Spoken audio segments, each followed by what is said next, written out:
Guys, இந்த நம்ம சின்ன வயசுலலாம் காலேஜ் நீங்கள் படிச்சுட்டு இருக்கப்போ பார்த்துருப்பீங்க. இந்த கொஞ்சம் ஃபேமஸான காலேஜ், இந்த ஜேஜே, அதியமான், ஜேபிஆர் இந்த மாதிரி காலேஜ்லாம் ஸ்போர்ட்ஸில் ரொம்ப எக்ஸப்ஷனல் பர்சனாலிட்டிஸாக இருப்பானுங்க. காம்படிஷன்லாம் போனால் அவங்கக்கிட்ட எதுவுமே பண்ண முடியாது. பார்த்தா ஊரில் இருக்கிற ஸ்டேட்டில் இருக்கிற எல்லா ஸ்போர்ட்டிங் டேலண்ட்ஸும் ஒரு இடத்துல அக்யூமுலேட் ஆகியிருப்பாங்க. அதுக்கு ஸ்போர்ட்ஸ் கோட்டா ஒரு காரணம், ஃபைன். அந்த ஸ்போர்ட்ஸ் கோட்டா மட்டும் இல்லாமல் நீங்கள் வேறு விஷயங்கள்லாம் என்ன இருக்குன்னு எடுத்து பார்த்தீங்கன்னா, கேஷுவல்ஸ்னு ஒரு ஆப்ஷன் இருக்குங்க.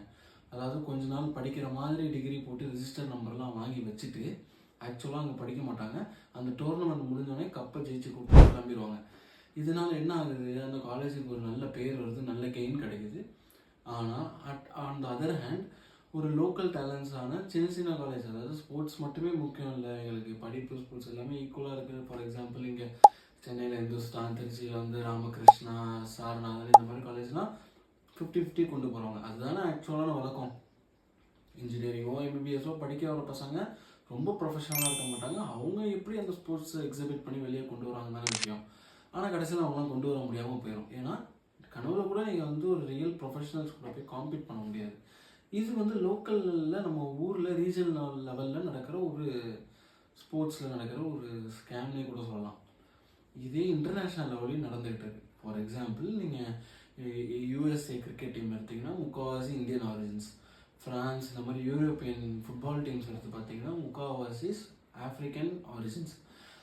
இது தப்பா அப்படின்னு கேட்டிங்கன்னா இல்லை. ஏன்னா லீகலி அவங்களுடைய பேரண்ட்ஸோ கிராண்ட் பேரண்ட்ஸோ அங்கே இருந்திருந்தாலோ இல்லை அவங்க போய் அங்கே ஒரு 5 years இருந்து சிட்டிசன்ஷிப் வாங்கியிருந்தாங்கன்னா இட் இஸ் ஃபைன். பட் அந்த ஸ்போர்ட்ஸோட ஆக்சுவல் மீனிங் என்னங்க? ஒரு ஸ்போர்ட்ஸோட மீனிங் என்னென்னா, ஒரு 2 கண்ட்ரி நம்ம வந்து இப்போ மோதிக்க முடியாது வாரா. ஆனால் என்கிட்ட இருக்கிற டேலண்ட்டையும் உங்ககிட்ட இருக்கிற டேலண்ட்டையும் நம்ம வச்சு நம்ம யார் பெரிய ஆள் காமிச்சு போன்ற அந்த ஒரு ஸ்போர்ட்ஸ்மேன்ஷிப்போட ஒரு ஸ்பிரிட்டோட கொண்டு போகிறது தானே ஸ்போர்ட்ஸு. அப்போது என்ன ப்ரோ நீங்கள் சொல்கிறீங்க, இங்கே வாய்ப்பு கிடைக்கல, நான் போய் வெளியே மைக்ரேட் ஆகி வாய்ப்பு தெரிவிக்கக்கூடாதான்னு கேட்டிங்கன்னா, கண்டிப்பாக அதுக்கான ஆப்ஷன்ஸ் உண்டு. பட் அதுக்கு வந்து நம்ம ஐபிஎல்லில் வந்து ஒரு ஆப்ஷன் வச்சுருக்காங்க பார்த்தீங்களா, ஒரு டீமுக்கு 4 பேர் தான் ஃபாரின் பிளேயர் இருக்கணும். அந்த மாதிரி இந்த மாதிரி ஒரு ரூல் செட் பண்ணணுங்க. இப்படி ஒரு ரூல் செட் பண்ணாததுனால இன்னைக்கு ஃப்ரான்ஸ்னு ஒரு ஃபுட்பால் டீம் எடுத்துக்கிட்டிங்கன்னா முக்கால்வாசி பேர் ஆஃப்ரிக்கன் ஆரிஜின்.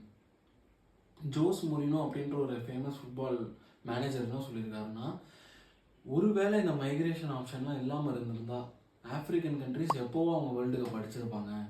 அப்போ இதனால் என்ன ஆகுது, ஆஃப்ரிக்கா மாதிரி கண்ட்ரிஸ் அவங்களுடைய க்ளோரி இழக்கிறாங்க. யூரோப்பியன் மாதிரி கண்ட்ரிஸ் சும்மாவே உட்காந்து அடுத்த டேலண்ட்டை வாங்கி வச்சுக்கிட்டு ஜெயிச்சுட்டு போகிறாங்க.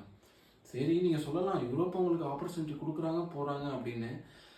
ஆனால் அந்த பிளேயர்ஸுக்கு ஆஃப்ரிக்கா ஆப்பர்ச்சுனிட்டி கிடைக்காமலாம் இல்லை. இப்போ இந்தியாவில் வந்து கிரிக்கெட் பிளேயர்ஸுக்கு ஆப்பர்ச்சுனிட்டி கிடைக்கலன்னா அது ரொம்ப பாப்புலேட்டரான கண்ட்ரி, இங்கே கிடைக்கல, அதனால வெளியே போகிறாங்க.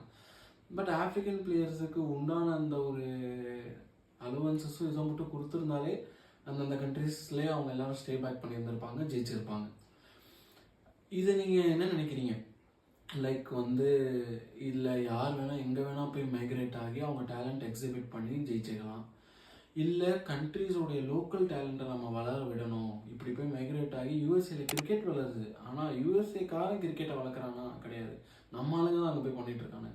அப்போது லோக்கல் டேலண்ட்டை வளரணும்னு நினைக்கிறீங்களா, கண்ட்ரிஸ் ரியலாக அவங்களுடைய ரியல் டேலண்ட்டோட போட்டி போடணும்னு நினைக்கிறீங்களா, இல்லை இது நமக்கு அவங்களுடைய வாய்ப்பை இழந்துடக்கூடாது, அவங்க எங்கே போய் என்ன வேணால் பண்ணிக்கலான்னு நினைக்கிறீங்களா? என்னையை பொறுத்த வரைக்கும் என் பர்சனல் தாட் என்ன தோணுதுன்னா, அப்படி போகிறதுனால ஒரு ரியல் ஸ்போர்ட்டிங்கான அந்த ஒரு ஈடுபாடு இல்லாமல் போகுது. ஃபார் எக்ஸாம்பிள், நாளைக்கே யூஎஸ்ஏ கிரிக்கெட்டில் பெரிய ஆள் ஆகலான்னு வச்சுக்கோங்களேன்.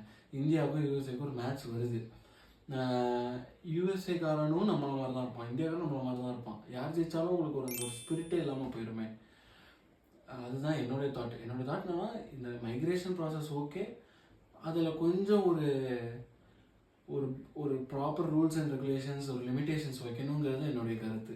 நீங்கள் என்ன சொல்கிறீங்க? இதெல்லாம் ஓகேன்னு சொல்கிறீங்களா, இல்லை அது ப்ராப்பர் ஸ்ட்ரீம்லைன் பண்ணி கொண்டு போகணுன்னு நினைக்கிறீங்களா? மறக்காமல் கமெண்ட் பண்ணுங்கள். தேங்க்யூ.